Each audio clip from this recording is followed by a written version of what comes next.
Thank you, thank you.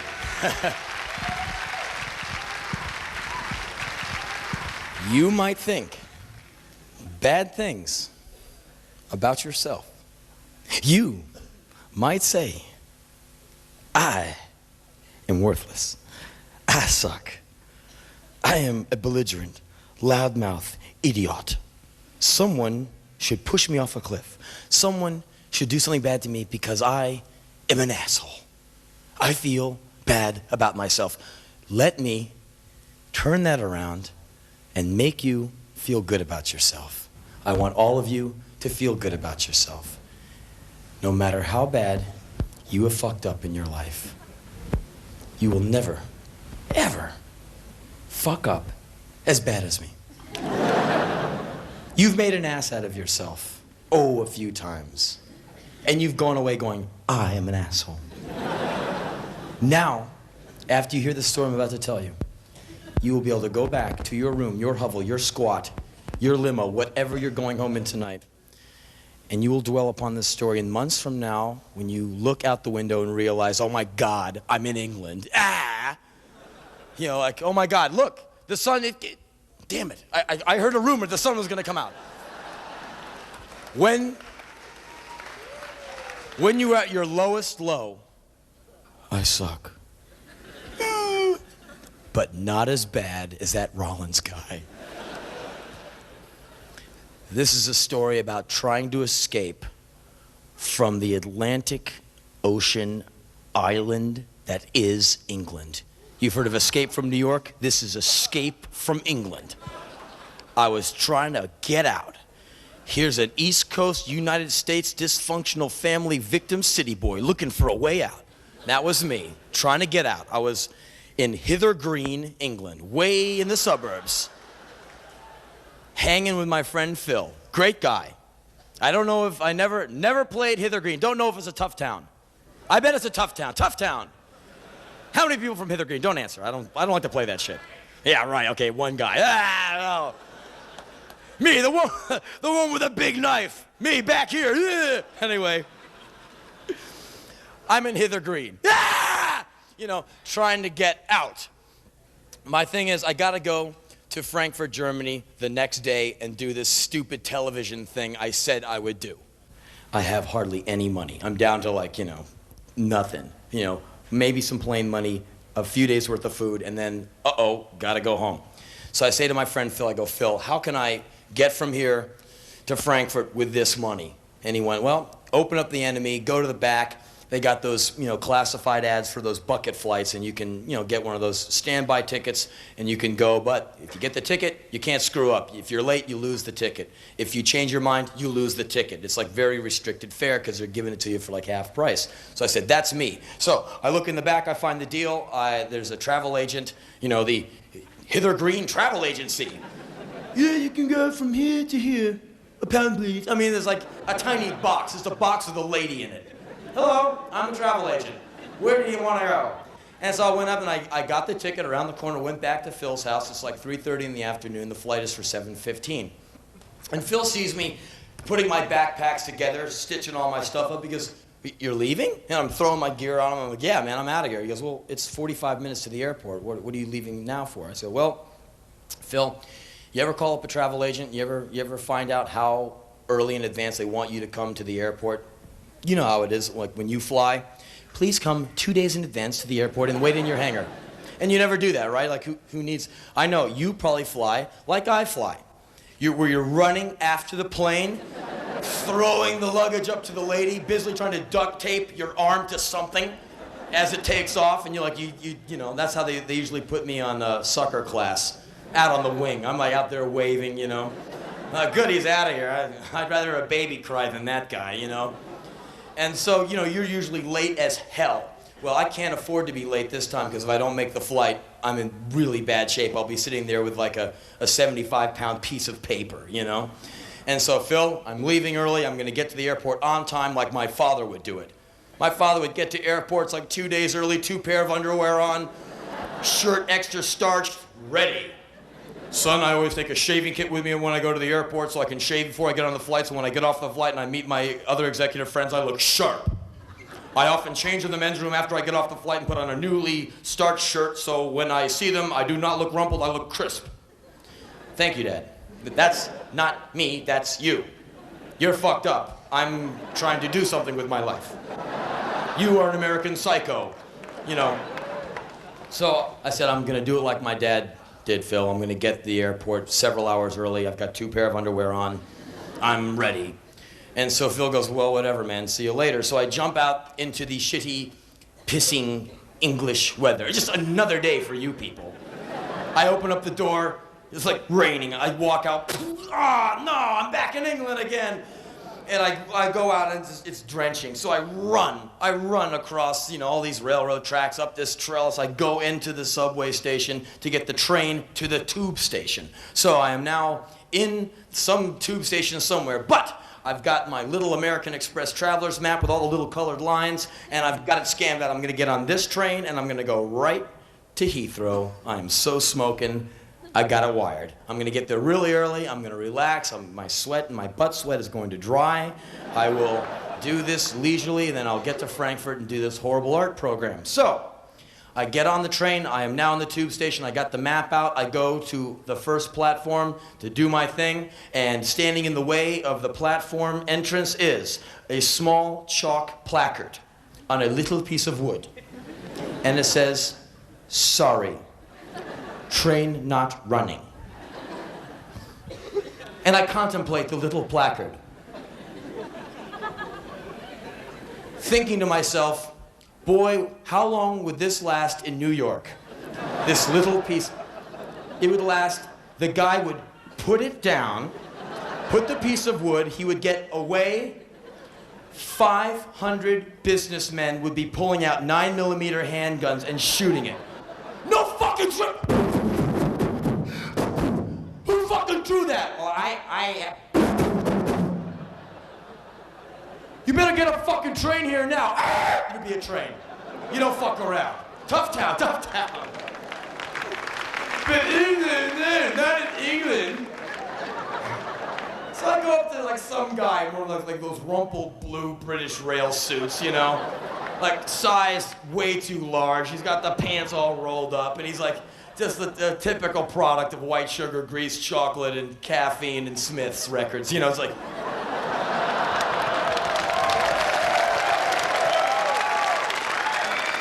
I know I'm ripping on you pretty hard, but don't worry, don't worry, don't worry. You know, I always give it to myself worse in the end. Anyway, I go up to this guy, I go, you! Huh? You! What's the story on that placard over there? The one that says, this train is closed. Oh yeah, the train is not running. Yeah. Why not? I'm pissed, you know. I'm an asshole, right? Workers' disagreement. Workers' disagreement? What the fuck is that about? In New York, there'd be a workers' disagreement. Fuck you! Fuck you! All right. No more disagreements. Let's get this train going. They're crazy over there. It is a tough town. So, 2 workers disagreed, right? So, no train. I go back to the map. I look. Ha ha ha ha ha ha ha. Plan B. Ha. I go upstairs, up those escalators. You see old women getting like vertigo. Oh my God. And so I'm up there, like I got both backpacks. I'm like, faint odor of my butt now wafting through. It's like that semi-panic sweat, agitation sweat. It's like, oh, hey, that's a man there. So I get up to the second level, and I'm like, ha. Dun, dun, dun, dun, dun, dun. There it is. And I go up to it. No sign. Ha ha! Ah, ha ha! I run onto the platform, looking for the train. There's no one there but me. I'm like, all right, first in line, totally on time. 20 minutes. All right, there's no one here, no problem. It's the only guy taking this train. The only guy smart enough to take this train. Everyone else is home with Morrissey or something. It's just me. Fine. I better go talk to someone. I go out, another typical city employee. Hey! Me? Yes, you! A workers' disagreement over here? I did not see the presence of a little placard.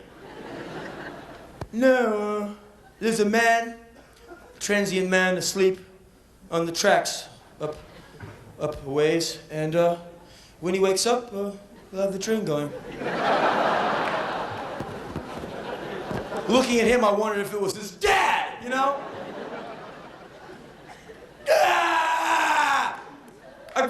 My immediate instinct is kill you, but you can't do that. You can't do that shit. So I'm thinking like,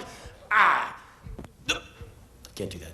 So I pull open the American Express tube map and I look for Plan C. Ha ha! I look, there is no Plan C. I have to go to another tube station. It is a dot right next to the dot that I'm at. There is about 1 micron of distance between the 2 black ink circles. Can't be that far. So I go up to some guy, trying to be cool, trying to maintain myself, but I'm getting very angry.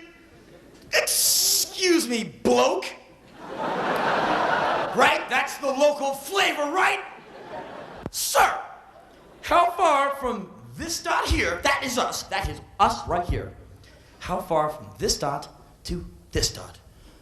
Oh, yes, yes, about 90 million kilometers. You know, the time is growing nigh, you know? I go bolting out of this tube station. The rain, you can't see anything. All you see is water. It's a waterfall. It's the mightiest rain ever recorded in England history. So one day I have to get out of the fucking country.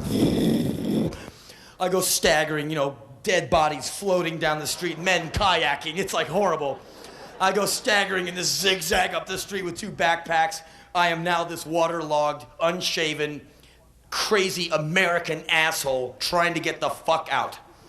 I go to the other tube station. I find it. Ha! I go in. There is like 1 million, at least 1 million. I know that sounds like a slight exaggeration. Make it 2, okay? Fuck you. Anyway, there are a ton of people in there, all sandwiched in, trying to find trains to get on. Why? Every fucking train in the entire city is shut down except 2 lines. The one that gets me kind of near the airport and the northern line. The black one, the one that goes to nowhere, is like, no one rides that train. They get on it. Shut up! You go on the train, you might go, 2 or 3 stops. Oh, I live here, bye. Then they go up the other 9 stops as a joke. There's not even a track up there. They go up there and they sit for an hour. All right, that's about how long it would take us. All right, put on the reverse lights, let's go. There's nothing up there. It's the northern line. It goes nowhere. So no one wants that train. Everyone wants the train I'm on. We get sandwiched into this train. So many people in this train. They're just like, boom, get in there. And so we're all in there. I got 2 backpacks. I am over this old man.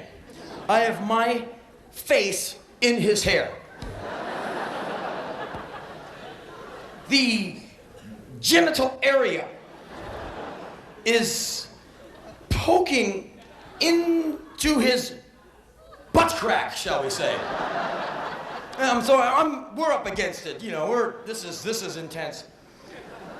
I'm smelling the Brill cream, and it's like pretty repulsive at first, you know? We go a couple of stops, and it's been a while since, you know, anyone touched me in that special way. And I've been on the road going from one tough town to another, you know? All of Europe, tough towns, you know? And the Brill cream goes from like, to like,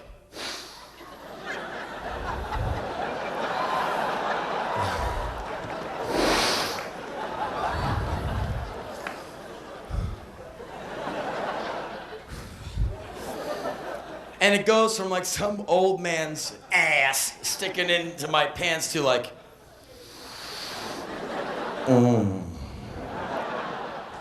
It felt pretty good, okay?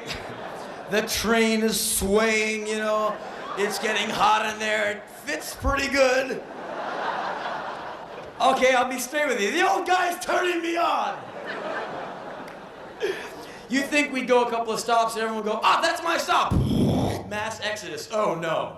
Everyone wants the same stop, the last one. And for some reason, they are pumping heat in this thing. And we're all like, real air, please, real air.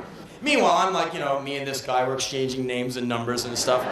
Hey, when I get back from Frankfurt, man, I'm gonna look you up. Oh, all right, yeah, real good, all right.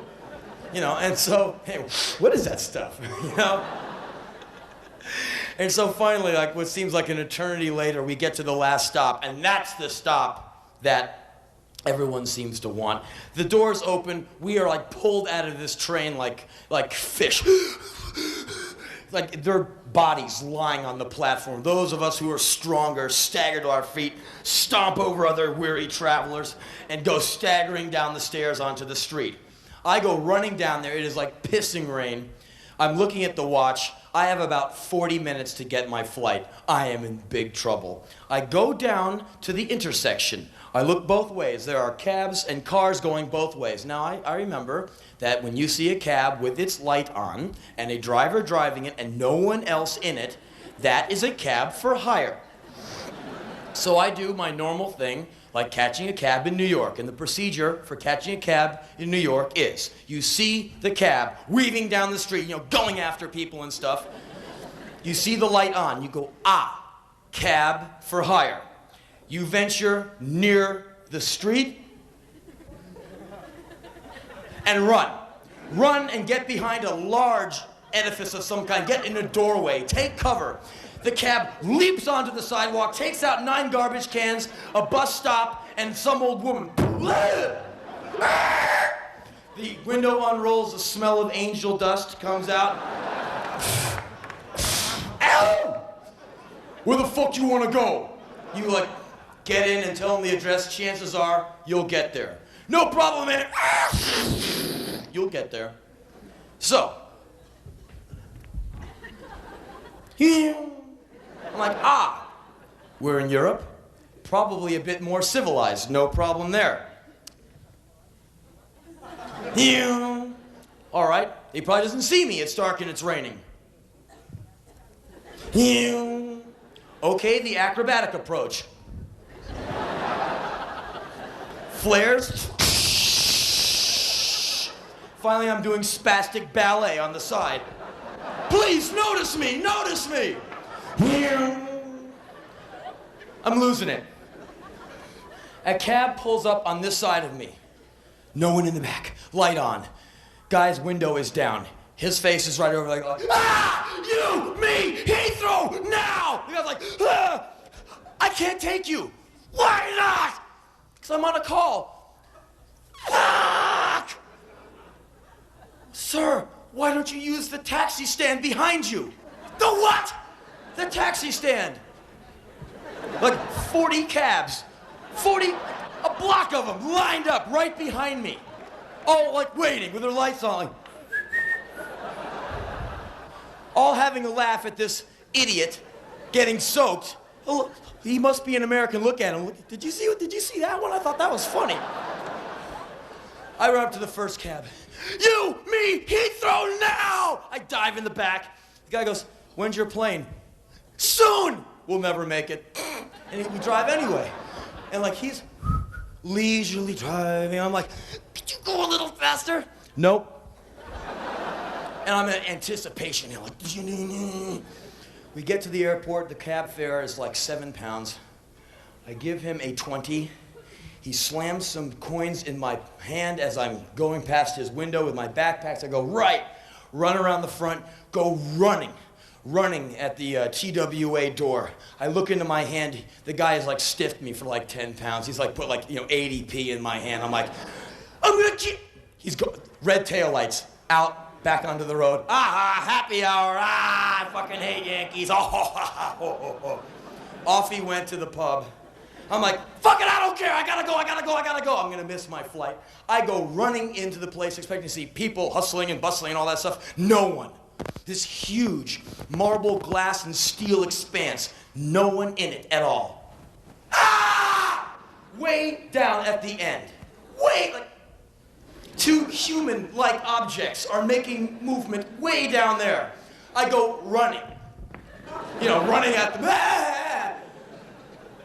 I get closer. It is a man with a trench coat and a little woman behind a counter. I get up, just like smelling like butt sweat, Maximus.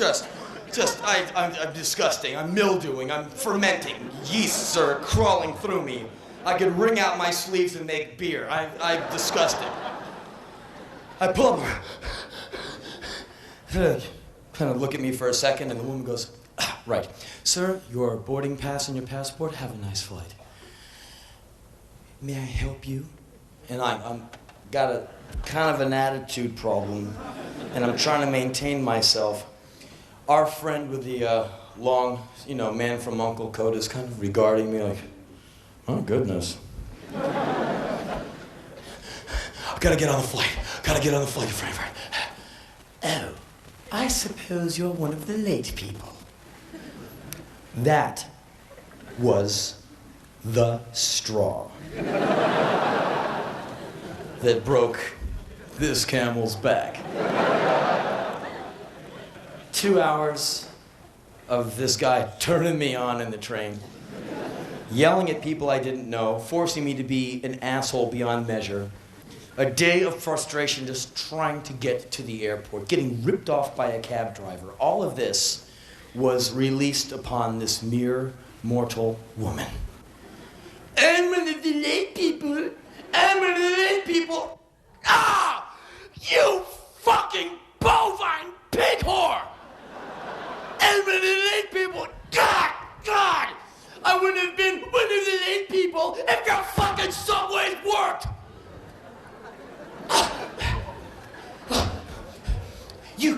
You might miss your flight. I might miss my flight. You might miss your flight. Oh, God, don't you ever get it through your fucking brain, you fucking ugly fat bitch!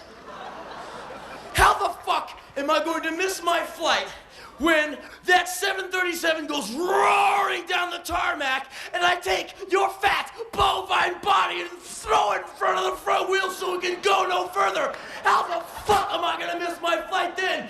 Your fucking purpose on the planet is to give me my boarding pass and my ticket now! She was like, ugh, and like staggers through this door and disappears. I'm like, checking my leg for stains, Whoa. This guy's been watching the entire episode. I'm like, whew. He's an American. Hey, man, you are really hostile. You're fucking right! Can I ask you a couple of questions, man? There's like 2 of us in this airport hangar. Yeah, go ahead. It's all surreal now. Go ahead. Oh, go ahead. I love answering questions.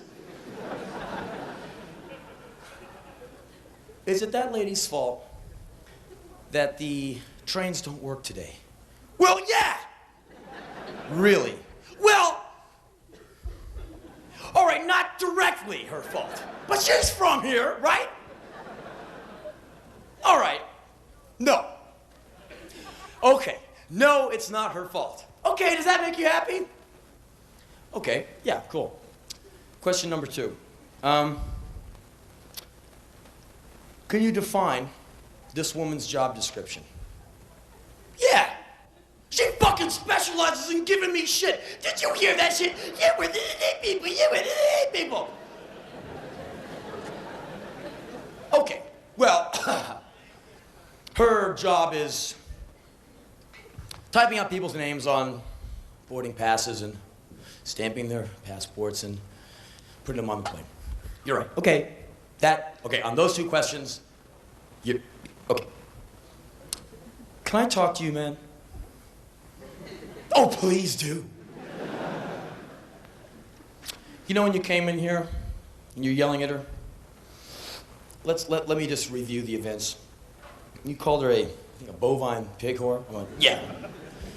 You threatened to throw her body in front of a moving 737 about to take off. I did that, yeah. Yeah, I did that. Do you think that made her be more efficient at her job? Do you think that made her do any better? Well, I didn't really think about that. That's right, you didn't think. You came in here, and I'll tell you what you did. You decorated the entire airport with your bullshit. You came in here, and you hung bullshit from every wall. You covered me with it. You covered that lady with it. You're a decorator. You're a bullshit decorator. We are like alone in this huge place. Like, I'm a what? You're a decorator. You're carrying around some kind of bullshit emotional baggage and you're unpacking it and you're decorating the entire place with it. And you're a bullshit decorator. I had the most intense revelation standing there inhaling my own butt sweat.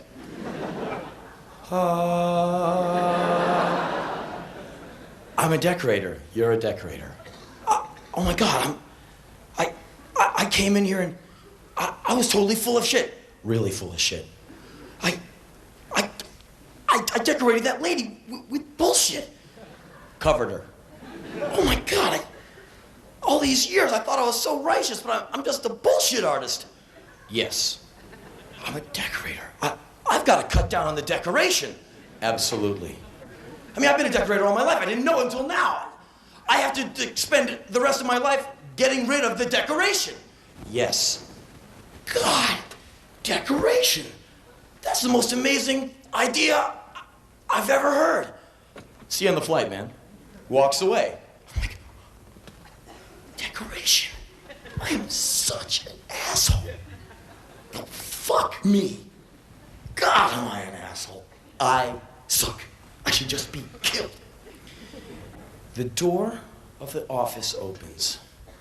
The woman braces herself in the doorway. She is getting ready to deal with a man who called her every conceivable combination of nasty epithets he could, threatened to throw her body in front of a moving 737, and she has to give him his passport and his boarding pass. She's getting ready to deal with this lone psycho alone. All right, here's your bloody boarding pass and your bloody passport. Go ahead. Thank you. I'm really sorry about calling you a fucking bovine big whore and saying I was gonna throw your body in front of a moving 737. I don't know what got into me. I know I'm a decorator, basically. What I mean is, okay, you look confused. What I mean is, I'm a bullshit decorator. I came in here with like a Samsonite bag full of my bullshit, the tapes I'm running in my head, right? And I decorated this entire airport with bullshit. I'm a decorator, and I gotta really cut the decoration, because it's just bullshit, and life is too short for bullshit, especially mine. She looks at me like I'm fucking nuts. She's like, I'm like, look, you're cool, I'll go get my flight. I'm sorry about the pig. I get on the flight. I was the last person on, but I made it, And so we're flying, and they take the seatbelt sign off, and I gotta take a leak, so I go staggering back to the back of the plane. And there's our guy, Mr. Suave guy. He's in back. He's got the laptop up. He's already got a cup of coffee. He's got the tie loosened. He's got the trench coat thrown over one side. He has a whole aisle to himself. And he's just like clacking away, not even breaking sweat. He's just so smooth. I'm still like kind of damp and butt-like, And I walk by him. I look at him. I go, God, man, why can't I have my shit together like that guy, man? I go in the bathroom. I take a leak. I come back out. I look down. I go, hey, man, decoration. And he looks up and goes, decoration, man. Sat in my seat, got to Frankfurt, kept my mouth shut, and from that day on, I've been trying to watch the decoration. Fuck, man, it's a constant battle. You win some, you lose some. Some days you're on the good foot, some days you are full of shit. And, we have our battles. We do the best we can. So, just the next time you say, I'm a dick, I'm bad. I suck. You can say, I do, maybe I do. But boy, that Rollins guy, boy, he really takes the cake on that department. What an asshole, all right?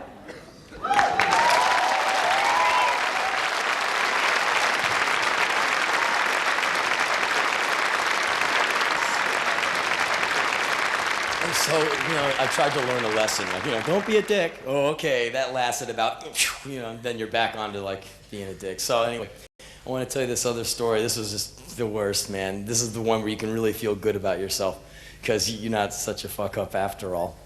I was in Australia with all the guys in the band. And so we get this phone call. It's the promoter. He goes, guess what?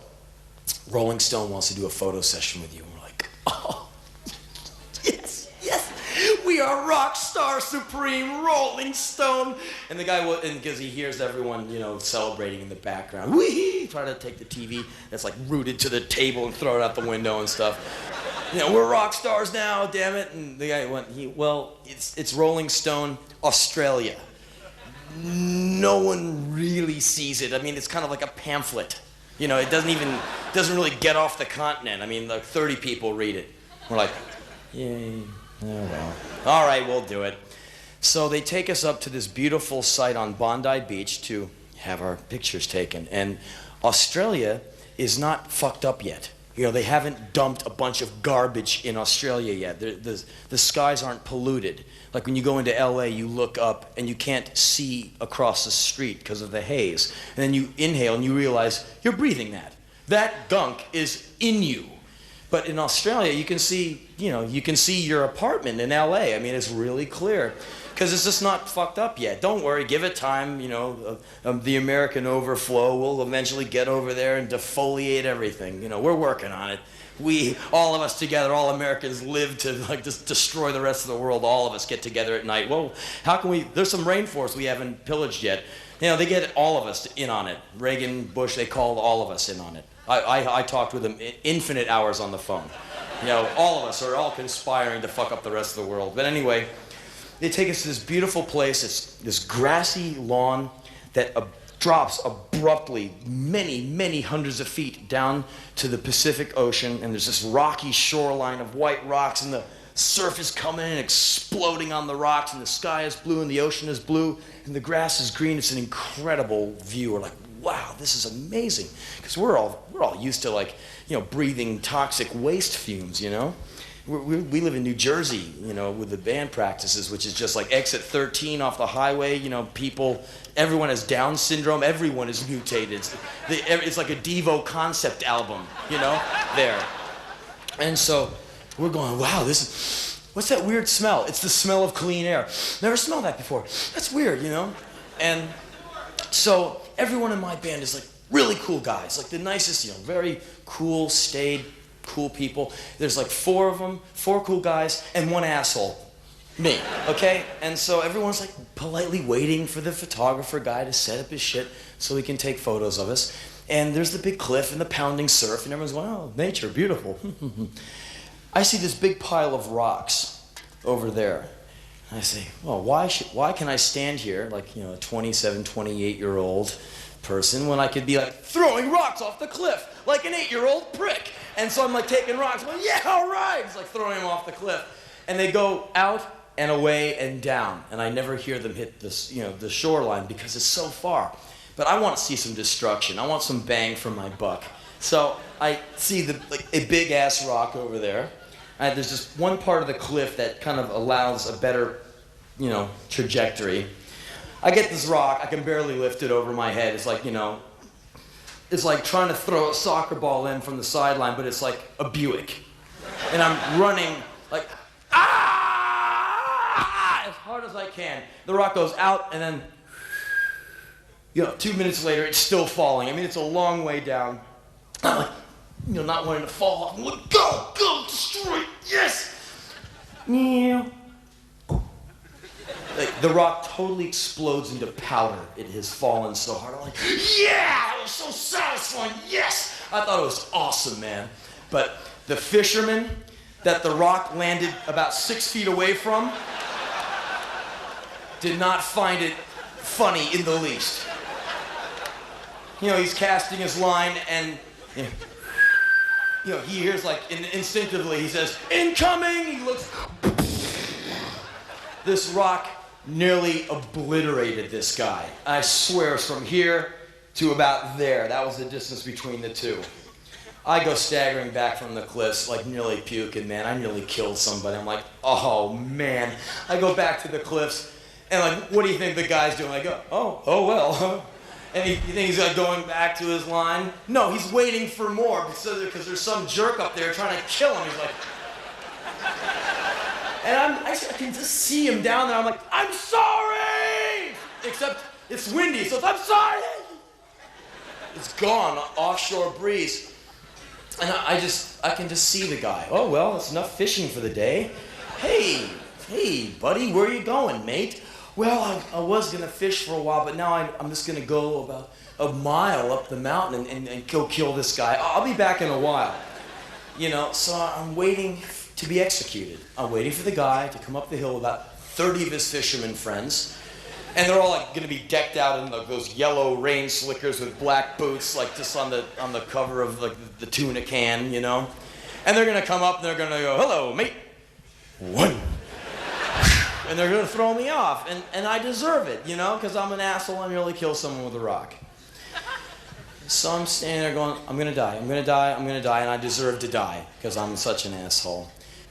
I line up with the other guys, and the other guys are like, you know, nice guys.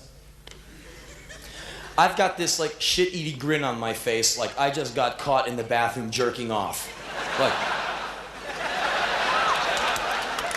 I don't know whether that has ever happened to any of you guys. And I don't know how many of you women have ever seen a guy or like accidentally walked in like, oh, sorry. But the deal is, often the guy will go into a bathroom to, you know, masturbate. He'll like, you know, kind of scam it out, look at the, you know, to see if there's enough room to like go back from the velocity of the release and everything. You know, am I gonna hit my head on the tall rock? You know, you gotta take a little care and kind of scam out the situation. And one of the last moves the average guy will do is he will go from the sink area where it's going to take place and quickly jump in front of the toilet in case he hears the door open, so he can go like, hey, I'll just piss him, no problem. Hey man, busy in here, thanks. His back will obscure the fact that he's trying to urinate through a hard-on, which is biologically impossible. So, if we had a camera inside any average bathroom where the guy's like contemplating this act, you would see him like, okay. Really trying to, like, okay. Got it. And that's when, you know, and he goes to work.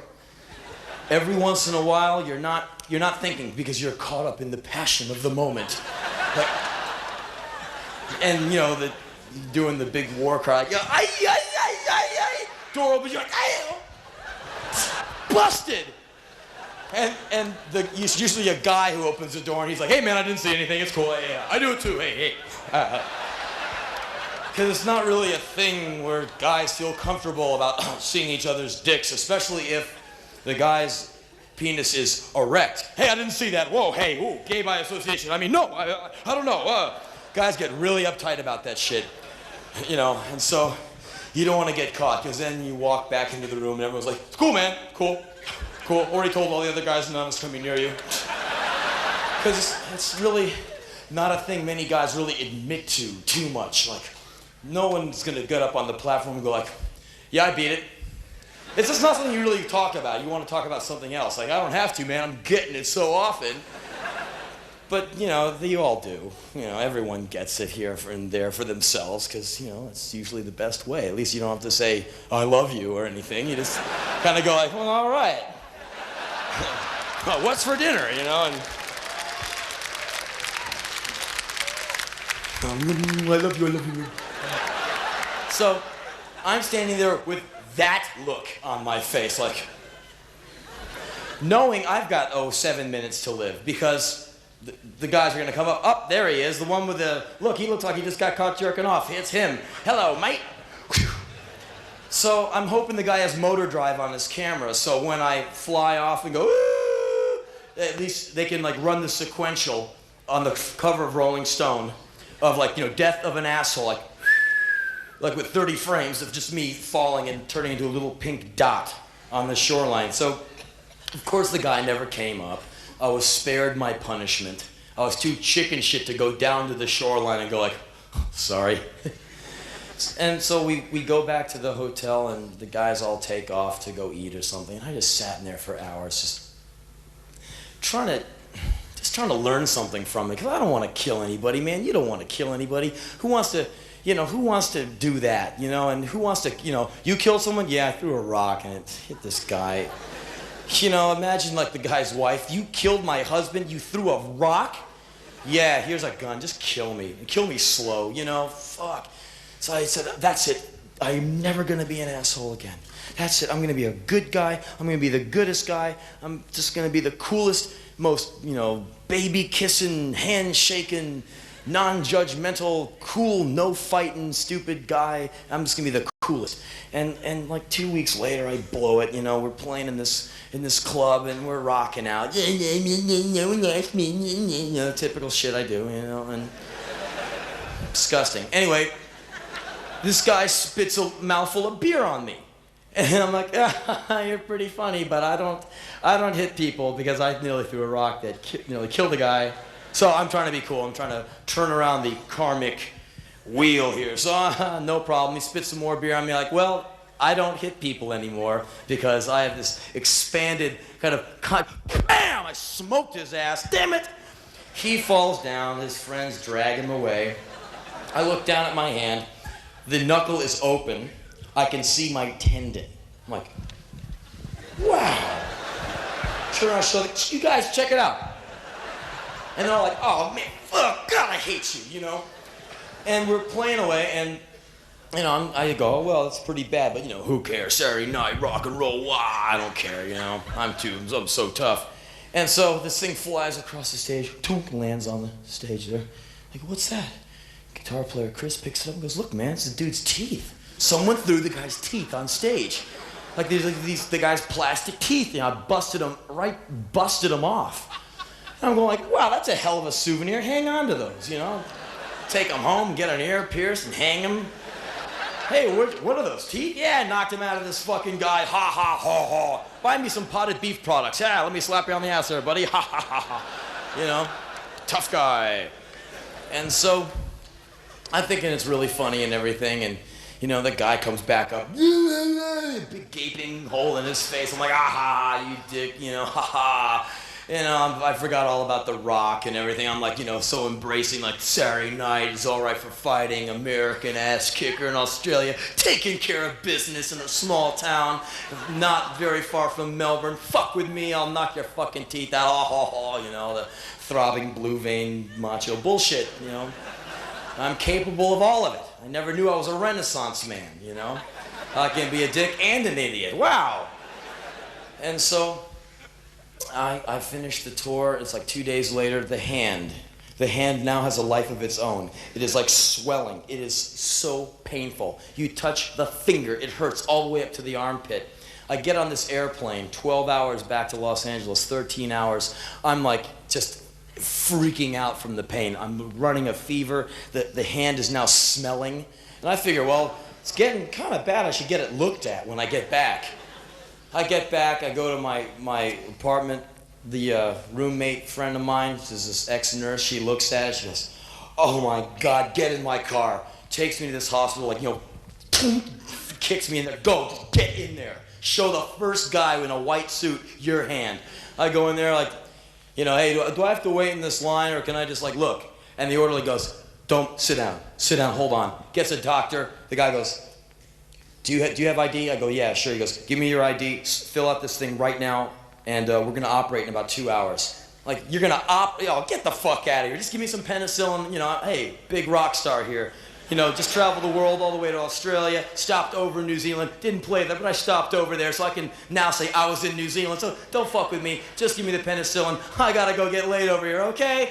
You know, I'm coming on like Mr. Tough Guy, even though my hand feels like I'm just hanging out in boiling water, you know? the guy goes, okay, Mr. Tough Guy, fine. We will just let you go home, and you can come back tomorrow when your hand is exploding, and we'll just take it off at the wrist. Today, I'm just going to try and save what's left of your middle finger. Like what you might have to take off my middle finger is, your hand is septic. You're in a lot of trouble. I'm like, fuck. And apparently what I did was I punched the guy. You know that already. I got his plaque. You know, he should brush. I got his plaque. I got his plaque in my hand, and it went into my bloodstream. I never thought ever I was gonna be in one of those gowns where your ass sticks out. Just like you never think you're ever gonna need a lawyer. You better get a lawyer. I don't need a lawyer. I'm not gonna turn into one of those Rod Stewart sad rock and roll stories. 3 years later, you're hugging your lawyer. Thank you, thank you, thank you, thank you. You know, you're pathetic. And so, you're not gonna get me in one of those things. And you see all those people in hospital movies. Look, he's got that tube coming out of his hand. Yeah, that's not me. 20 minutes later, ass hanging out of this thing. I'm on my back with this tube coming out of my hand. I'm like, oh my God, I have really fucked up this time.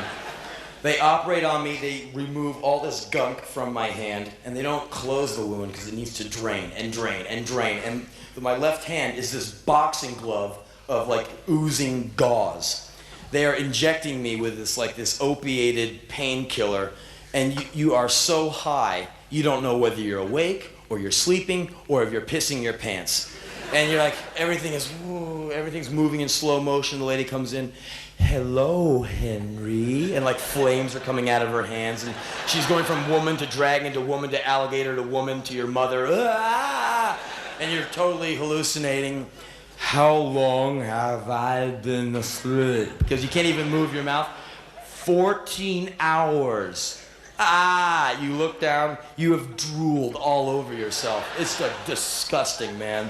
So I got him to take me off that, and I came back to the real world. I can't eat the hospital food. I'm really depressed. I hit this guy. I am in the hospital. I'm gonna have my birthday in the hospital. I have not washed. I'm losing, I lost 9 pounds in this place. I got this hand that kills me, and I'm on Tylenol because I won't let him shoot me with drugs. This hand has this needle in it. Every time I move, the needle scratches the inside of my hand. It is the grossest feeling on earth. This hand is like pinned down by this cord. This hand is a boxing glove with swollen Vienna sausages for fingers. My entire body smells like my butt. I can take a thumb and go like this and just come up with just dead skin. I haven't washed in a week. I am sweating, filthy, emaciated. I'm in pain. Someone just kill me. I suck. It's what happens to assholes, right? So I'm in this big going, oh, the pain of being an asshole. And I was in a lot of pain. It really hurt. So in all this pain, butt sweat, emaciation, and disgust, and self-humiliation, and depression, I'm still horny as hell. You know, even though I've done all this horrible stuff, it's like, oh, I'm dying, boing. So all I'm thinking is, I gotta get up. So I can go across the room to the bathroom and jerk off. Pathetic. I have not been on my feet for days. I've just been on my back. You know, they do the piss tube. I'm pathetic, man. I get up. It takes me minutes to get up because you move the hand. The blood goes down to it, like one heartbeat, the blood goes down to the hand, the fingers swell and nearly explode. It feels like someone has just taken a nail and put it right through your hand. It hurts so much. I'm like, still gotta do it. Move the hand, the needle. Oh God, that's so gross. But I gotta get it. I get into a sitting position, I get off onto the floor, the knees are the legs are like spaghetti. I'm like, oh. And then I fully realize how much I stink because the smock kind of wafts in the breeze, kind of wafting the full bouquet of me through it. I'm like, oh, who the fuck? That's me. Oh, man. I still gotta get some. I kind of put my arm around the IV. I call it the IV buddy because it's my IV buddy. It goes everywhere with me. And so I kind of make this long journey, all 5 feet over to the bathroom. You have to keep the hand up because if it goes below my heart, the blood goes down to it and it's incredibly painful. So I put my arm around the IV buddy, I got my hand up, and I kind of rubber leg it to this bathroom, managed to get the IV buddy into the bathroom, get my ass in, get the whole thing in. It's a hospital bathroom in a Nakano hospital. Everything is tiny. You shut the door, there's the bowl. There's the sink, there's the shower, there I am. I've got the IV buddy kind of against the wall, leaning next to the toilet, next to the wall, leaning that way. I'm kind of hanging there like that. I got the hand up. I got my butt against the door. This bathroom is so small. I'm like, okay, so, fuck, this is not gonna be easy. It was so painful standing up for the first time in days. So, I have a few things I have to do to be able to do the act. I bend over, kind of surveying the area, knowing I'm not gonna be able to do that sink to toilet jump. I'm like, forget it. I gotta see if I have enough slack with the IV buddy, because I don't want to pull the needle around, because that's gross. And so I bend over and I go, I'm gonna have to go into the toilet bowl. Okay, I can adapt and do this. The smock nearly goes into the toilet water. Hey, easy, easy. So I kind of gotta take the smock, throw it over my shoulder, lock it in with my chin, so it can't go. So I'm like, locked in here, fine, no problem. I can still do this. Now, this is where it gets fucked up, because I am left-handed. This hand, useless. I write with this hand, I jerk off with this hand. Now, if I made you write an essay right now in your opposite hand, you could kind of do it, but it would look like you're on angel dust. You'd look like, if you were just look like someone hit you in the head with a rock for 30 or 40 years, And so this hand is useless. It is swollen as a boxing glove of gauze and like bleeding stuff. So it has to remain up here, because if it goes down, pain city, and I'll pass out. This hand, you move, the needle goes. If I move, the IV buddy starts moving. So, boom, I gotta block it, move it, keep the chin locked on the shoulder. Okay, so IV buddy's in check. Boxing glove is up here. Looking down at the toilet, concentrating. Okay, must get erection. I'm in so much pain, the thought of pleasure is ridiculous. It's like, I know what I'll do to turn you on. I'll stab you in the abdomen, that'll turn you on, right? No. So I'm in that much pain. I'm going, oh, get hot, yes. And so I'm summoning up some kind of like quadruple X rating, some kind of ridiculous scene to get enough blood out of my hand down to my dick to get the erection, because you do need some blood down there. So I magically, through sheer willpower, I get an erection. So, have achieved erection. IV buddy in check. Smock, dangerously close to the water, dangerously near the erect, dick-like object. Saliva in hand, I go to work. It becomes a pleasure-pain experience. The downstroke is pleasure, the upstroke, the needle moves. So it's like, oh, ow, ow. Incredible amount of concentration here to maintain the erection. It's a mental trip. Like when you're having sex and the phone rings, it takes concentration. That's why these guys have the stupidest looks on their face when they come. Girls, you've seen that. It looks like they're not having sex. They're being skinned alive. Like, I thought it's supposed to feel good, right? You look at this guy's like when Sly is winning the arm wrestling contest in Over the Top. Okay, so you wonder, like, what's this poor guy's in a lot of pain, and then he's like, oh, that was excellent. So I'm like, the IV buddy starts moving, bam, I block it, I move it back, the hand moves down past the heart, oh, fuck, the IV buddy moves again, boom, and I'm doing it, I'm about 3/4 there, somehow there's enough feeling in the dick, it's been enough days to where even though it hurts, even though the hand is swelling, even though the IV buddy is coming down, I have to block it and move it back, even though the smock is nearly going into the water, it still somehow feels good. So I'm like, the needle's moving and I don't even care anymore. I just want to do it so I can say I did it and get on stage one day and say I jerked off in a fucking bathroom with my hand exploding and a fucking needle in my other hand with a smock going into the water. I'm gonna do it. I'm like, Molly Crew, woman in German Shepherd. Knock, knock, knock. What?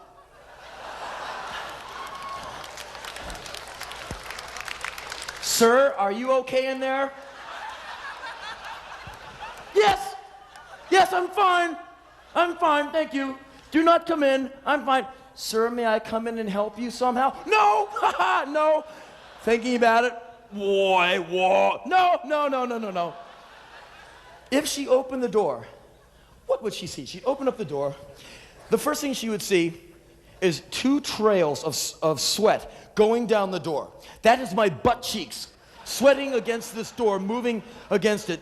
She would see this man who really smells. She would see his butt, the butt sweat going down the door, the boxing glove of blood in Vienna sausage fingers, trying vainly to jam the IV buddy up against the wall, holding on to this dick-like object with the needle going back and forth. So she doesn't come in. She leaves.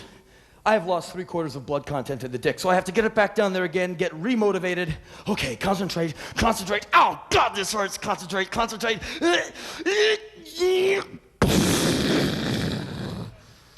7 days of pent-up stuff. I mean, you know, it's kind of like a factory for that stuff. Few of the ceiling tiles have fallen down.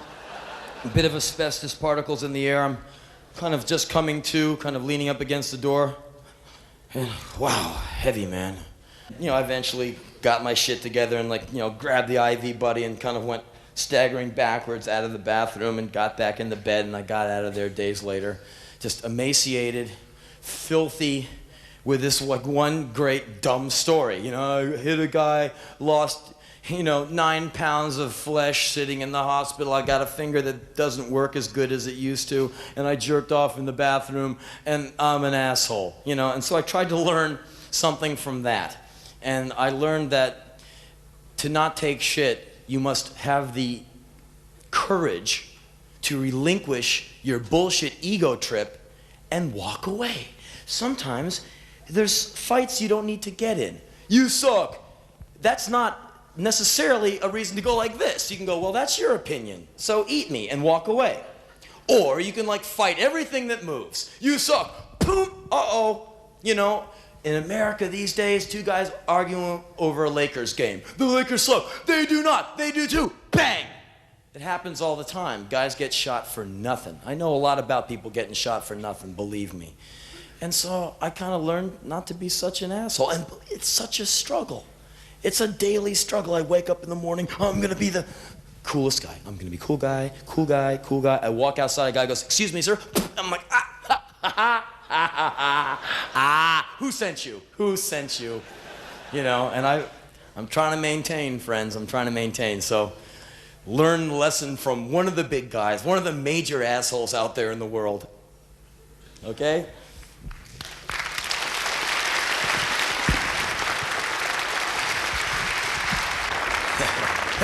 Yes, you are an asshole. Very good. Yes, good boy. Well, I'm glad most of you are sitting. Fuck. I want to tell you a story. It's a great American folktale, man. It's a tragic American fact. We kill people. We ruin people's lives. We defoliate great expanses of land. We ruin ozone layers. I guess Americans hate ozone. Where's ozone? Look, there's something green.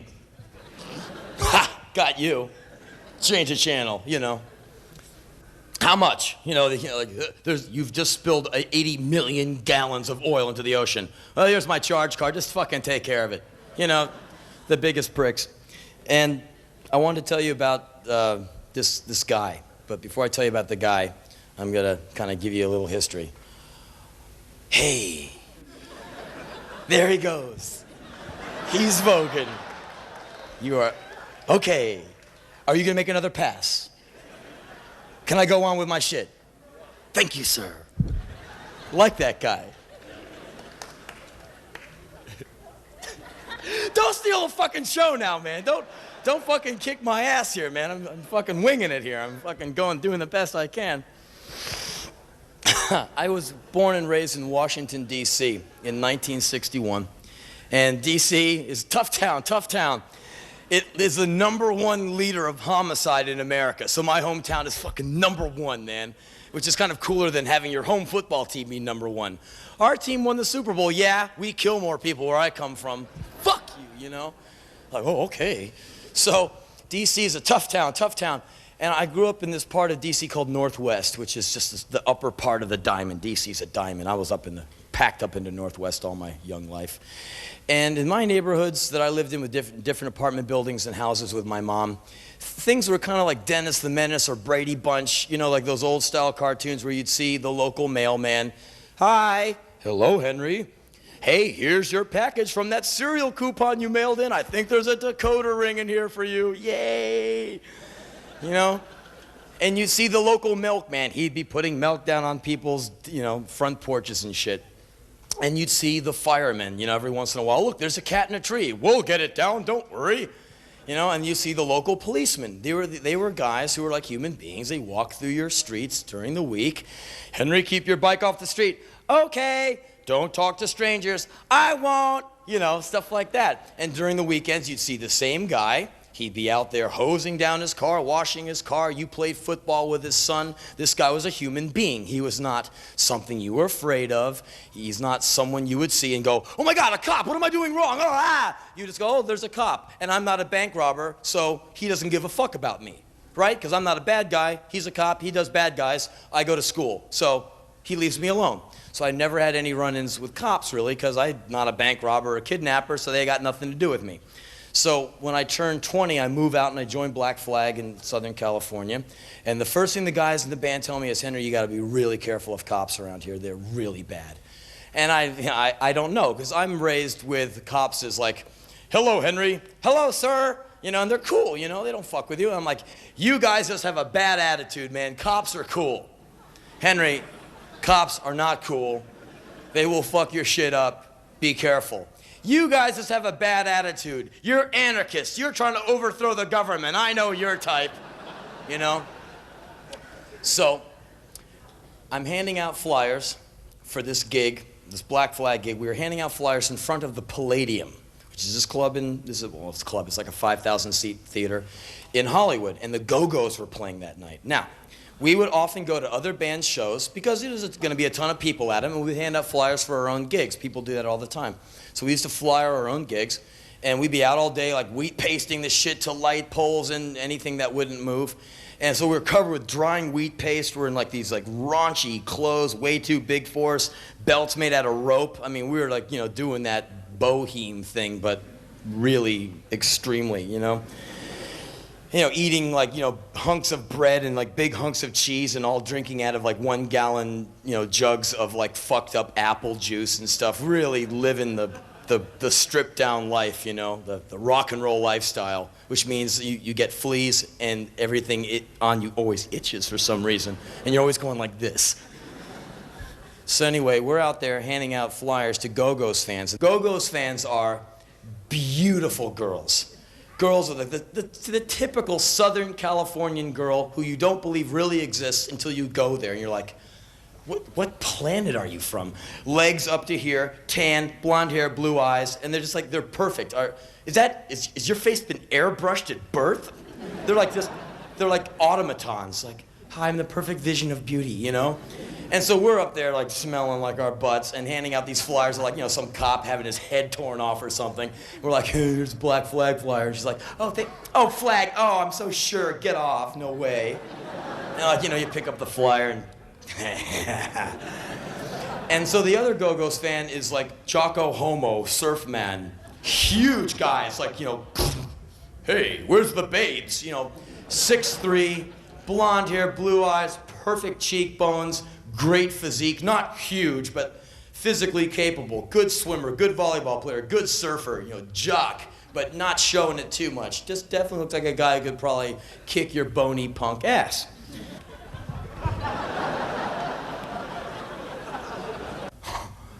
Split the square, come with a real man. The girl turns around and goes, the guy turns around like, I'm gonna kick some ass. He looks at you, you are so pathetic, he doesn't even bother. He's like, and he walks away, and we're like, this is so cool. So we're out there for like 2 hours handing out flyers and just picking them up after people drop them or throw them at our heads and stuff. And I'm about to hand out more flyers, and all of a sudden, Chuck Dukowski, the bass player at the time, grabs my arm and throws me I go flying through the air, flyers flying everywhere. This thing whizzes past my ear, like, Ew. I go ass over tea kettle onto the ground, bumping into this small retaining wall that blocks the sidewalk from the parking lot. I get up thinking, like, what the fuck was that about, man? I was just gonna hand out a flyer. Why did he throw me around like that? And what was that thing that passed my ear? I get up, it's a cop on a horse, going by me, just following through with his billy club. Basically, he was the polo player, I was the punk rock polo ball. And it went by my ear. I think it was aimed for right at the back of my head. And I felt it go by my ear. That shit was going fast. If that hit me in my head, my fucking brains would have come through my nose, you know? So I immediately went from like, all cops are okay and you should just learn to get along in your community, to like, I fucking hate all pigs, fucking stab them, cut them into pieces, and their fucking families, and fucking the next door neighbors, and the hometown they come from, fuck it, just napalm everyone. You know, it doesn't take much to just hate them all, you know, because I'm sitting there thinking, fuck, man, I'm handing out pieces of paper on the sidewalk. Do I really need to get pounded over the head with a billy club for handing out a piece of paper? Isn't that a little bit extreme? Fuck those guys, you know? So, right around that time, we play a show, and this band opens for us, and the band is called Circle One. They have a singer. His name is Big John. John Macias. John is one of those guys who's born big. I mean, you see those guys, you're like, how the fuck did you get like that? I don't know, man. I just, you know, those are always the guys who have Harley Davidsons. Like, they're always like those biker guys, and their arms are huge. You work out? No, man. I just curl beers, buddy. And they're always just big, fucking big guys. John was like one of these big guys. From the waist to the shoulders. Forearms, biceps, you know, if he went like this, the shirt would rip, you know, like, John, man, what do you bench press, like Buicks? It's like, no, man, I don't work out. Get the fuck out of here, you work out like 20 hours a day. No, man, I'm like this. Some people, I guess that's it, they got some kind of metabolism. John had black jack boots up to here, knee-high jack boots, plaid pants, some fucked up punk rock shirt cut off at the sleeves, shaved head, sometimes shaved eyebrows, and a big gold hoop earring on the side of his ear. He looked psychotic. Huge guy. And you'd be at some punk rock gig, and this is in the days where, like, you know, people would be slamming in the crowd. The bouncers are like frustrated jocks who don't get laid, so they want to beat everyone up. And so they see kids moving too fast. These are guys who aren't aware of much. They're only aware of like bright, shiny objects and things moving very quickly. Otherwise, they are like semi-inert.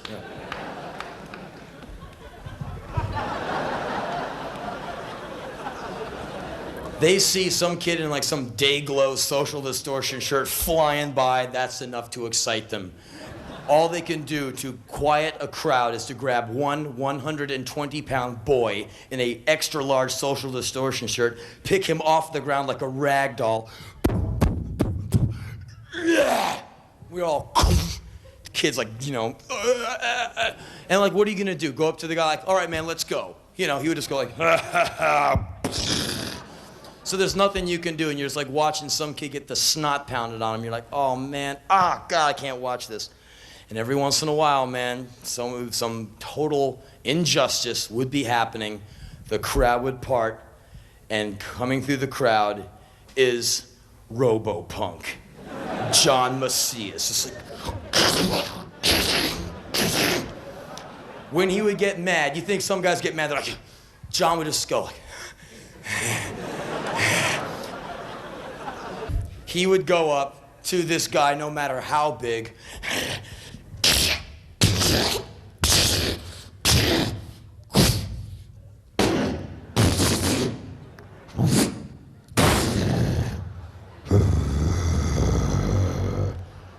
and we all like, damn. But he was out here like, yay, John. He beat up the giant, yay. Because none of us could stand up to these guys because he was big enough and just totally crazy enough. And so anyway, John had his band Circle One, and they're like a kick-ass punk rock unit. And they opened for us. And so we're all like, whoa, there's John's band, all right. And John is so intense on stage. I mean, he's got like 4 or 5 moves because his body, I mean, he's only built for killing, right? So he's on there now, he's fronting his band, so he's like...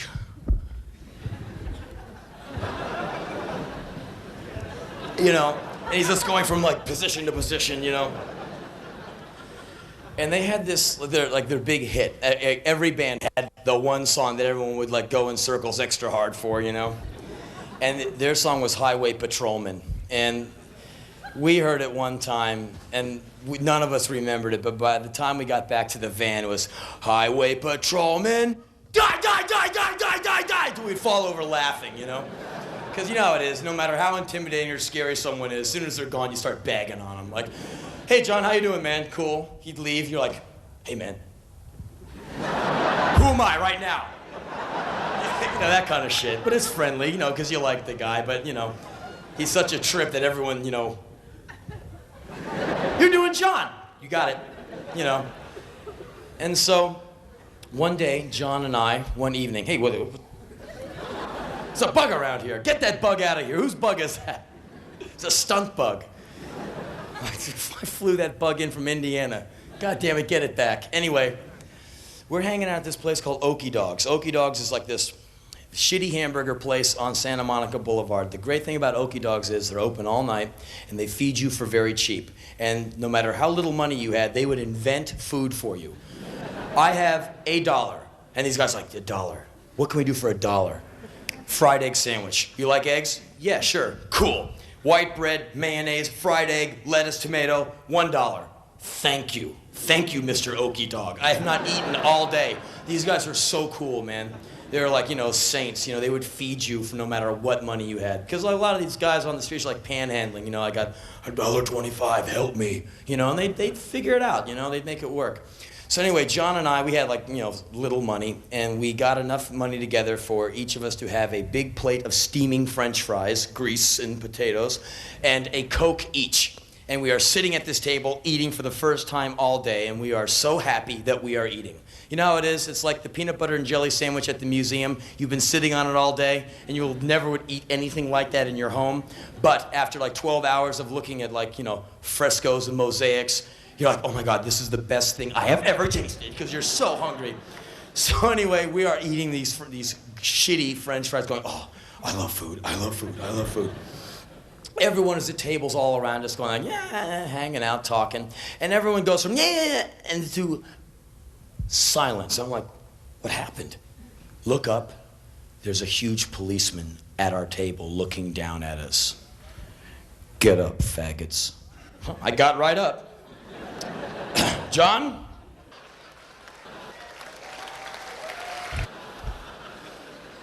John's not moving, he's just eating. I want you faggots to leave. Okay, I pick up my food, I'm about to leave. Leave the food, faggot. I look at the food, I'm really hungry, but what am I gonna do? No. I put the food down, I'm about to leave. John doesn't even look up. Don't go anywhere. I don't know who I'm more afraid of. I seen what John does. I don't know what the cop's capable of, but he's a cop, and he's big. So, I have to affect this pose like I'm kind of going and I'm kind of staying. So I kind of go like, and I make like, I'm fixing to go and I'm fixing to sit down. Because I'm afraid of like him to go like, and the cop to go, so I'm stuck in the middle of like 2 big gnarly guys. I'm like, cop says, I thought I told you to get up, faggot. You see John put down the French fry.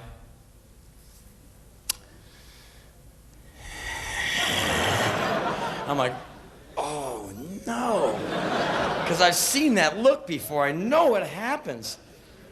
And he gets up really slowly for like dramatic effect, I think. He's like, you see the cop regarding John as John gets up. That guy's pretty big. Damn, man, he's got some size to him. That guy's really big. Fuck.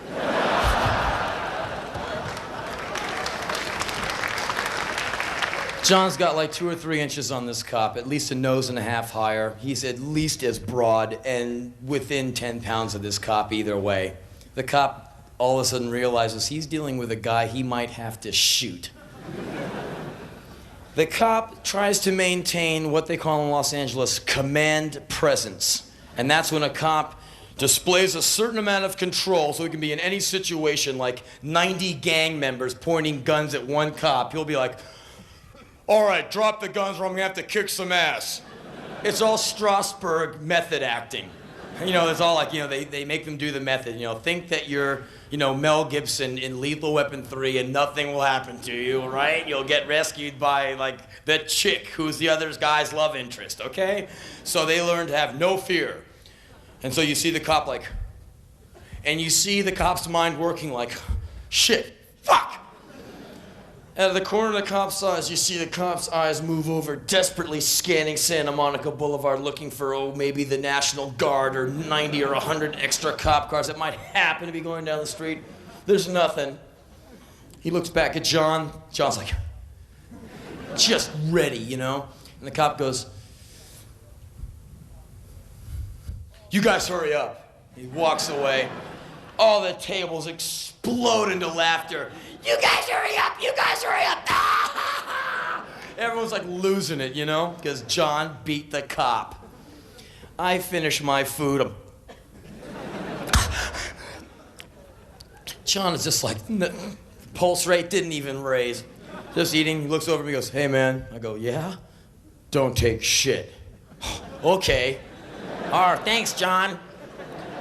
I finished the food, man. I went running back to SST down Santa Monica Boulevard. I came in, I said, man, you should have seen John, man. John made an LA cop back off. No way, way. It was the most amazing thing you've ever seen, man. The guy was big, John was big, and he did that shit to him, man.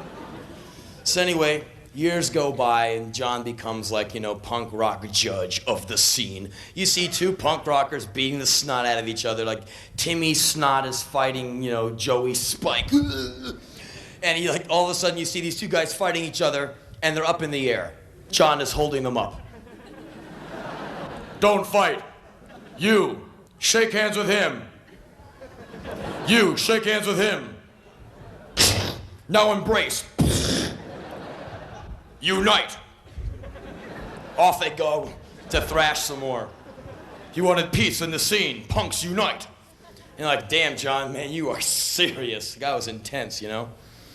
And so anyway, years go by. I don't see John because, you know, I don't hang out. I tour, you know. I'm away from LA a lot of the year. Thank goodness. Anyway, tough town. Anyway, I get back from touring in Europe. And I go into my room, drop my bags, and sometimes my friend would cut out interesting newspaper articles or interviews with people and leave them on my desk so I could like check shit out. Well, I was gone. So anyway, well, I go into my desk and look down and see what my friend has left me. And it's a big section of the LA Times, the Metro section. Full section of the Metro section sitting on my desk.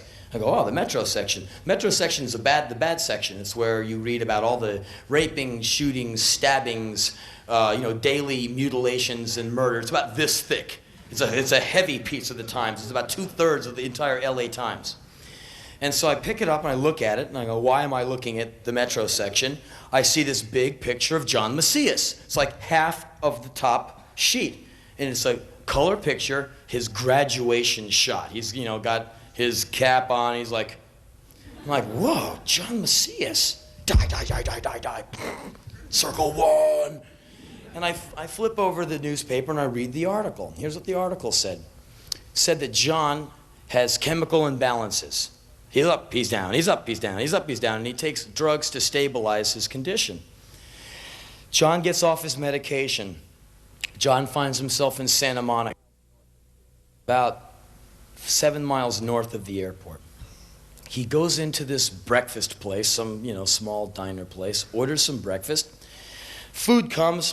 John's eating away, drops the fork, starts talking to the ceiling of the restaurant.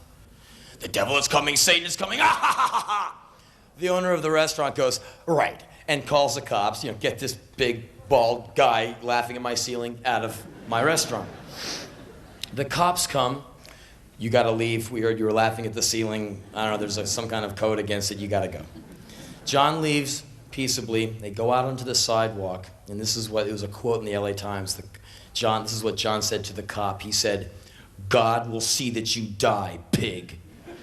Which I think is just one of the slickest one-liners I have ever heard. I mean, that's right up there with Henny Youngman, Fred Nietzsche, all those guys, man.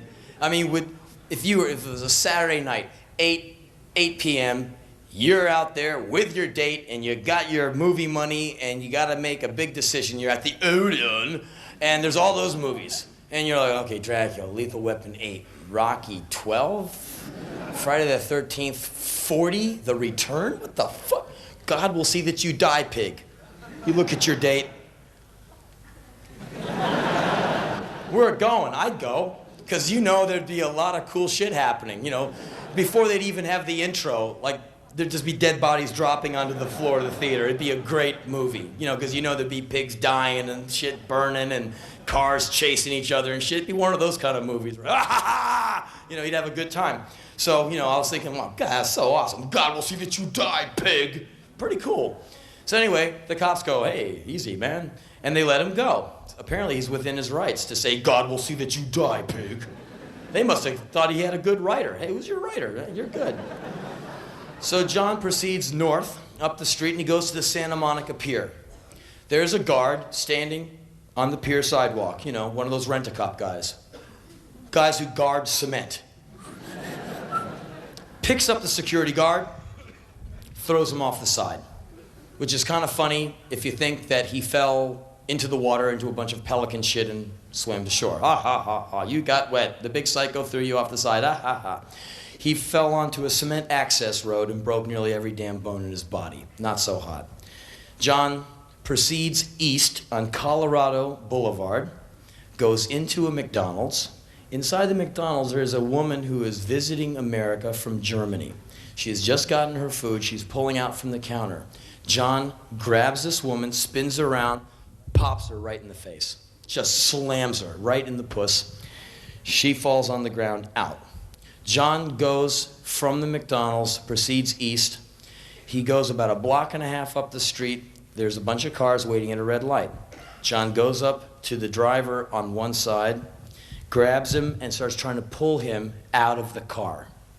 At this moment, Santa Monica policeman arrives on the scene, hearing calls of, there's a big guy, he threw a guy off the pier, he punched a woman in the McDonald's, get over here now. He goes, arrives at the scene, sees John pulling a guy out of his car. He says, stop, you know, let that guy go, you know, freeze. John turns around, sees the cop, drops the guy, goes after the cop. The cop fired his gun 6 times. John was hit 2 times in the chest, 2 times right in the face, killed him. And so I'm reading this. This is like 10 blocks from my house. I'm going, fuck. That's guy. I know that guy. I knew that guy. You know, if you read that story and you didn't know him, you'd read it and go, damn, man, that's really intense. Turn the page to the sports. Because it's not someone you know. And if it's just a matter of turning a page or changing a channel, you do it. You know, but I knew this guy, so I'm reading this one like, holy shit, man, that's John. He got shot. No way. I mean, I'm tripping, man. This is no way. My friend calls me and says, did you read the article? I go, yeah, man. Is this shit for real? He's like, yeah, man. John's dead. I'm like, fuck.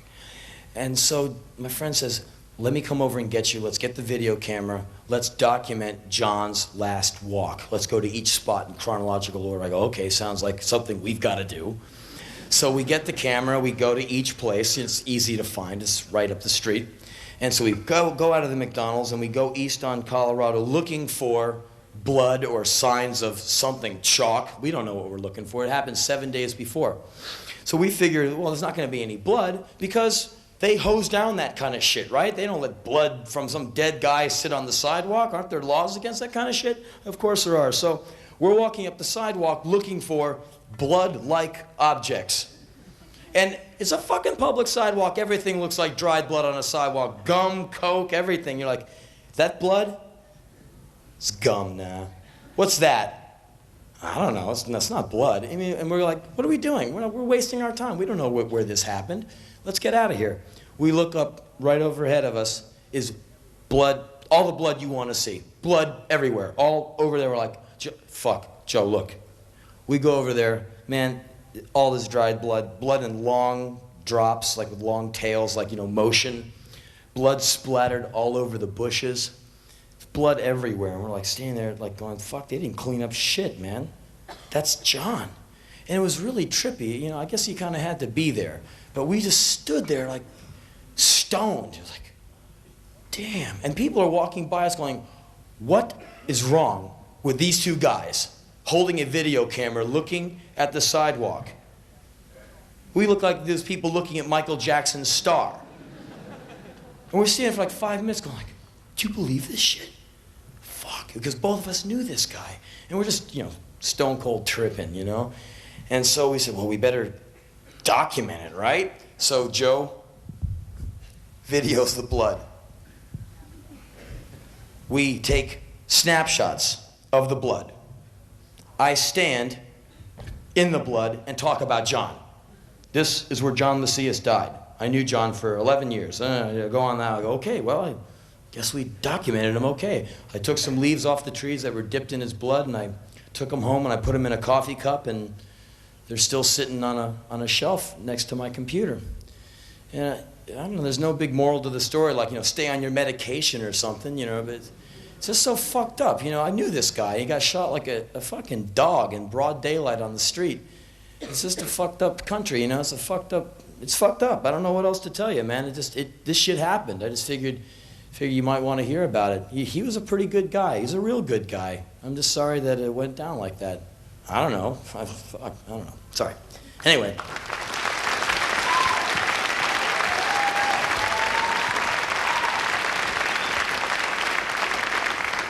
I did not mean to bum any of you out. I didn't want to make it, oh, God. I thought someone said he was like funny or something. He talks about his yelling at women and fucking dead bodies. What a dick. I wanted to tell you this story because this is perfect for this place. In England, you have to account between acts in bands and acts in spoken word. Don and I have been doing these shows together around here. And you have to have an intermission between the two artists because the people have to have time to go to the toilet and get another drink. It's like, really? Yeah, the promoter says, give them 10 minutes, they all gotta go take a leak. Their bladders are gonna be exploding. If you go on, you don't give them the 10-minute leak time, 20 minutes into that bullshit you keep saying every night, they're just gonna be like this, and they're gonna be fidgeting, and they're gonna be hating your guts for making them sit through this excruciating bullshit session when they really just wanna go take a leak and get another beer, another 2 beers, maybe another 5 beers. So we have to allow for bar time. And I see why there's alcohol in culture.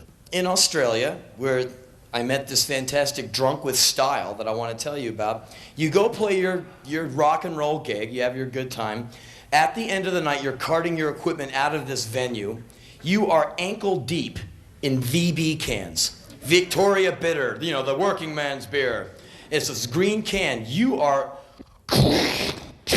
The wheels of the dollies won't even go. You just have to carry the equipment over the cans. It's unbelievable. So anyway, I'm playing this show, and the hard-ons are opening. So I'm standing on the side watching all these people swirling around, beating the snot out of each other, having a great old time in Australia. And the crowd parts. This guy comes out doing the classic drunk walk, like bumping into people who are just standing there still, minding their own business, watching the hard-ons. Guy says, watch where you're going, man! The guy's like, oh, okay. The guy who's drunk and who's bumping into people is one of those little drunk guys. Little tough guy. You've seen those guys. They always have that look on their face like, you looking at me? You want to fucking fight me? They always are. Anytime, man. They're this high, and boy, are they pissed that they're not this high. And they're going to take it out on the entire world by showing anything that looks at them that they can beat them up. I'm short, but I'll kick your fucking ass. You see these guys, they always drink too much, and they will fight anything. You often see large bouncers like this walking to a door with a short drunk man holding on to the forearm by the teeth. They go, a tree waves in the breeze. Oh, it's a tree. Anything. The biggest guy.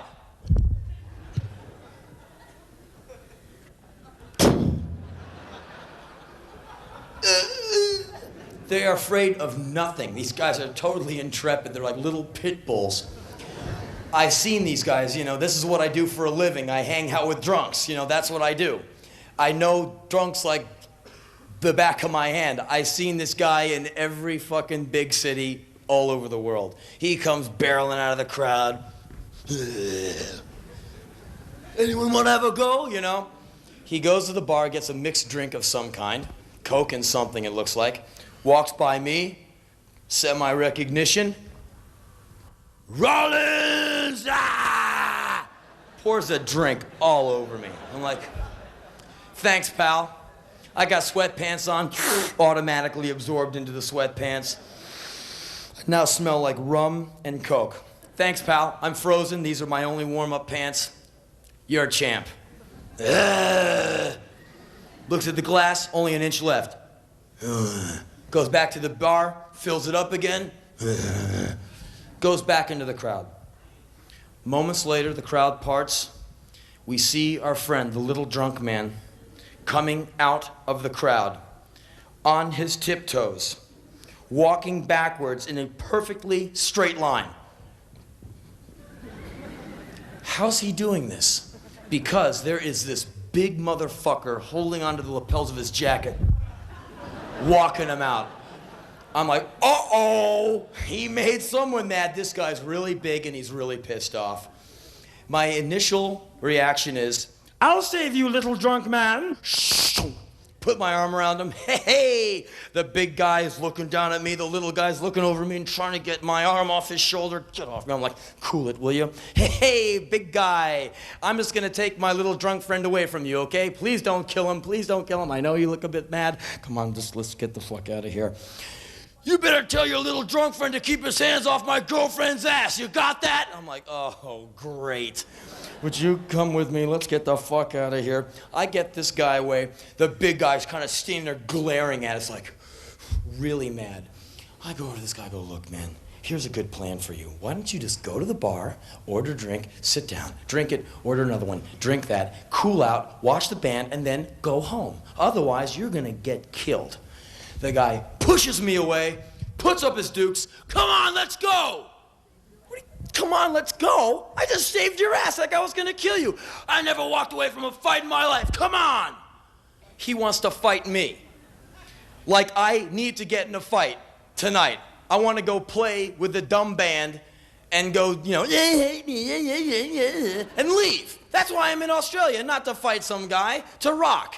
So, can I reason with this guy? No, I can't reason with this guy. So, I have to kiss his ass, massage his ego, so he'll think he's the man and I'm the slime. I'm sorry, tough guy. I don't know what got into me. I saw that guy and I forgot for a minute that you could have pulverized that guy. Please don't beat me up. I don't want to die. I just want to go sing. Please don't hurt me. Please don't hurt me. And he's looking at me like, all right then. You know, ego. I backed down the singer in the fucking Rollins band. What a wimp. And I'm like, he goes, walks by me. He goes to the bar, gets another drink, disappears into the crowd. At that moment, on this side of the stage, up on top of the PA, you've seen it a million times before, is PA punk rock diver man. Standing on top of the PA, contemplating the altitude. You've seen that look on that guy's face before, like. Moments before, he was on the floor looking up at the PA stack, thinking to himself, it's not that high. Jump off, 1.5, land, cool, I can do that. Somehow, this guy gets on stage, passes security, I don't know how these guys do it. They run vertically up the back of the PA. How the fuck they get up there? I would break my ass even contemplating getting up there. They're up at the top, looking over. They look down. Oh my God, that's so high. It's a long way down. The guy's herring out. Too late. He would love to disappear and be back on the dance floor. He would like nothing more than to be standing there still looking at it going like, well, maybe next time. Too late. He's up there. 1,000 people or 800 people, something like that, they're no longer looking at the hard-ons. What do you want to see? Some band or a guy about to break his neck on the dance floor? What's more interesting? Everyone is... The hard-ons? People are yelling encouragement. Everyone in the whole place have their eyes glued on PA stage diver punk rock man. They're yelling encouragement. Like, do you think they're saying shit like, don't do it! Don't do it! You'll hurt yourself!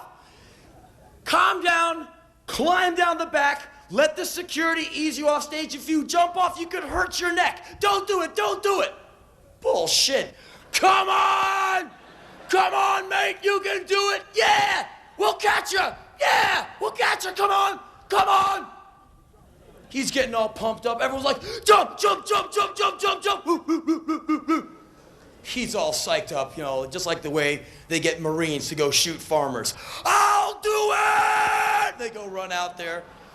He jumps. Ah! He flies out. He starts his descent. He is falling feet per second per second. All the guys who are like, we'll catch you, they all go, get the fuck out of here and walk away. Leaving a perfectly round circle of bare dance floor for this guy's safety net. The punk rocker's picking up speed. Standing in the middle of the perfect little circle of wooden dance floor, standing like a bullseye in the middle, is one man with a leather jacket and a mixed drink. He's short. He's looking around wondering where everyone went. In his drunken state, he is barely aware of the area around him becoming semi-dark as a body is eclipsing the stage lights. He's looking around.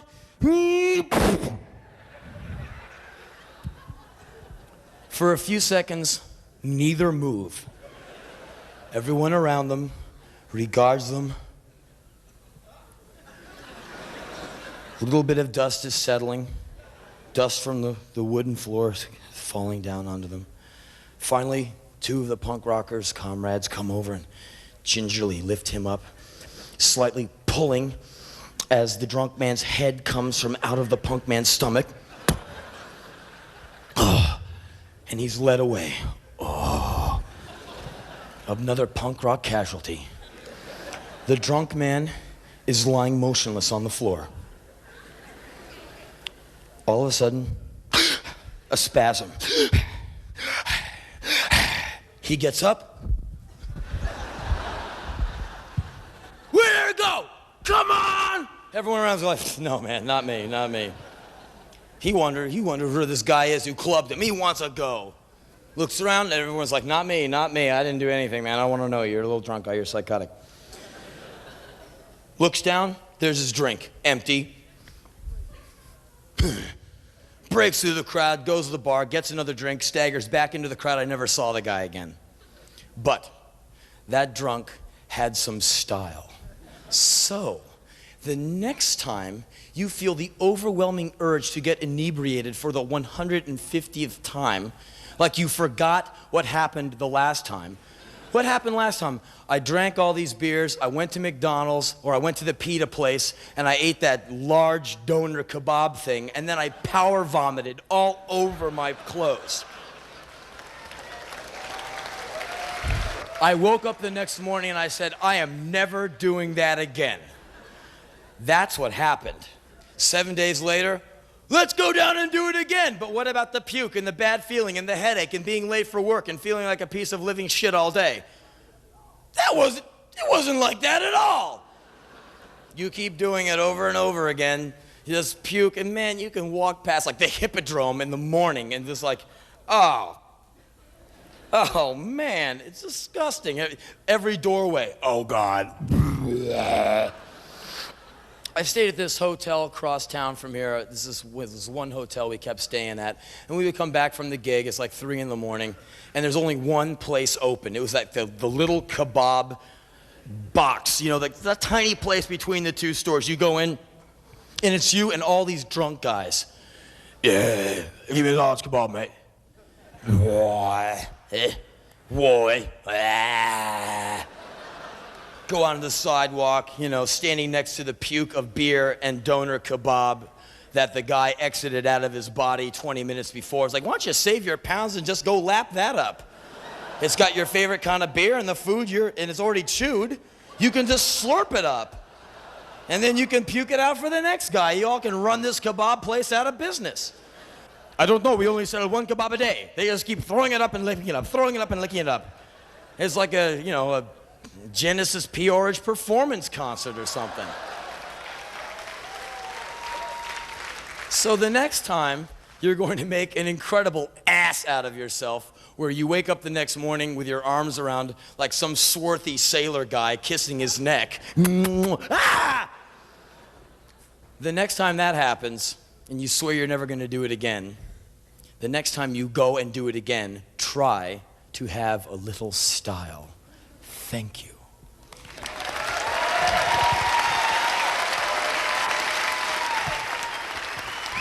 Thanks. And perhaps, maybe, in the last 5 hours, I've said something to you that maybe inspired you somewhere. And if I did, I'm fucking damn glad of it. It is very hard to find inspiration because you don't know who's playing you the right cards or who has the aces up their sleeve, who is trying to fuck you up, you know, because all these guys come on with these sincerity rap. Oh, don't worry, we're sincere. Everyone's sincere, you know. I said this last night. Attila the Hun was sincere. Idi Amin was sincere. Every cop is sincere. The Klan is sincere. I mean, they sincerely want to kill you, right? So everyone is sincere, so who gives a fuck about sincerity? Think about my friend. Think about my friend who was murdered. You know, just so you know, I got a friend. He's dead. He got his face blown off right next to me about 1 year and 2 months ago. His potential is over with. He's in a plastic box in Burbank, California, 2 feet under the ground doing nothing, okay? He can't inspire anybody. He can't do anything. All we can do is just say, damn, man, I sure miss Joe, because I sure do miss Joe, and anyone who knew him missed him too, and they still do. And he'll never do anything again. But all of you have infinite potential. I mean, you're here, right? I mean, none of you are dead, I don't think. You seem pretty alive to me. And you're capable of anything. You guys are capable of anything. And it's going to be hard to keep being inspired year after year as the 90s get closer to the end of the century, because there's a lot of people out in the world trying to fuck you up, you know? They want your money, they want your blood, they want you to worship them, and they'll do anything to make you get in line and suck their ass, you know? And it's hard to find the people who are kicking the real jams who don't want you to suck their ass, you know? And I'm one of those guys like you. I'm trying to get turned on myself. I'm the guy out there in the record stores trying to find some good jams so I can get up in the morning and have something to yell and scream about. I'm just like anyone else out there, and I'm easily more fooled than most, because if someone says, I'm on fire, wah! I'm the first guy to go like, all right, me too. And then I'm the first one to get taken for a ride. I'm the most gullible person alive. I trust too many people. Don't worry, I can do that. Let me hold on to all your money. Okay. Where'd he go? I'd be the last person you'd want to score dope for you. Hey, Henry, here's $10. Get me some heroin. All right. Excuse me, sir. I'd like to buy some drugs. All right, give me the $10. Wait here. I'll be right back. Okay. Wow, it's been 3 hours. Where'd he go? I mean, that's the kind of guy I am. Hopeless in the world, you know. I can't believe I even walked here from the hotel. You know, I get lost in men's rooms, but I'm like you. I'm a sucker for a turn on because I want to get turned on all the time, and so do you. And it's easy to get awed and think that you can never do anything and everything sucks. And, you know, fuck, man, you live in England. This shit's hardcore, man. Look at the weather. They dare to have a weather report on TV. Today's weather is... The sun came out today. Not lying. Like, why do they bother even having a weather report? The weather is the same as it's been for the last 400 years. You know the routine. You wake up in the morning, the clouds. Oh, look, it's raining. The sun came, it went. Don and I were walking around London like 3 days ago. The sun came out. I'm like, Don, stop! Look! He's like, what? Get off me. I go, it's the sun. It's like, yeah, I know. People around me are dropping to their knees. Oh my God, the sun, the sun. People taking their little children outside. Look, look, child, the sun. Ah, what is it? It's the sun. It hasn't shone since 1853. So it's hard to stay up. It's hard to stay up in this town. I've been pulling into almost every city in England for the last 12 years now. 93, I came here in 81. I've been like going to Preston, going to Manchester, going to Stevenage, going to these places, having fucking skinheads throwing folding chairs at me, you know? It's ridiculous, but I still keep coming back, and somehow you all keep coming back, and there's no way you can fuck up. You can't do it. I mean, it's because it's too easy. You can't do it, man. You can't go kill yourself. As much as you want to blow your brains out all the time, all of you have thought about it because life does get that fucked. Because none of you are stupid. You see how shallow life is. Get the job, get in line, go to work, earn the money to make food so you can go back to work and make more money to eat more food. And in the middle, you get laid. That's life. That's why people go to raves. They take stupid drugs, they get in these flashing lights, and they puke on themselves, and they go all night. Why? Because fuck it. Well, that's why. You know, because the job sucks. I'd rather puke on my shoes on drugs than go back to that place. I can understand that shit, but you can't kill yourself. That's not an option for any of you in here. Fuck that shit, man. I don't want to hear about anybody dying like that. You can't get on heroin and ruin your life, get all those fucking sores on your face and crawl around like some asshole on the ground looking for dope. That's fucked up. You're all way too cool for that shit. Don't fall into that bullshit. There's very little left for you to do. You have very few choices now. You're down to nothing. You're fucked forever. You're down to nothing. You have only very few choices left. You have to, let's see, you're left with no suicide. Damn. No burnout on drugs. Fuck. There goes all the fun. I guess all you have left to do is live long, laugh your ass off, have a lot of sex, and realize your full potential, which, believe me, is more than you know. It's incredible. You can do any fucking thing you want. So those are the only things left to do. And if anything I've ever said in the last 5 hours has inspired any one of you this much, the whole thing, the whole life has been worth it. I just want to let you understand without any bullshit, this sounds like I'm trying to save your rainforest and save your ozone and be your best friend so you'll like me and buy shit. I don't give a fuck what you think of me. I don't know any of you, but I like you. Because you're alive and you're in here, and somehow or another I'm on your side, because I fucking hate the forces that take life away. I fucking hate them, man.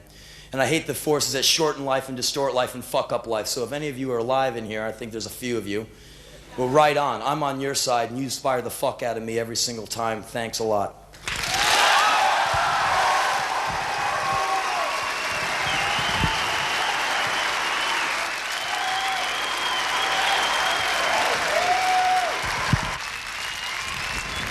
All right now. Okay. Thank you. Easy, easy.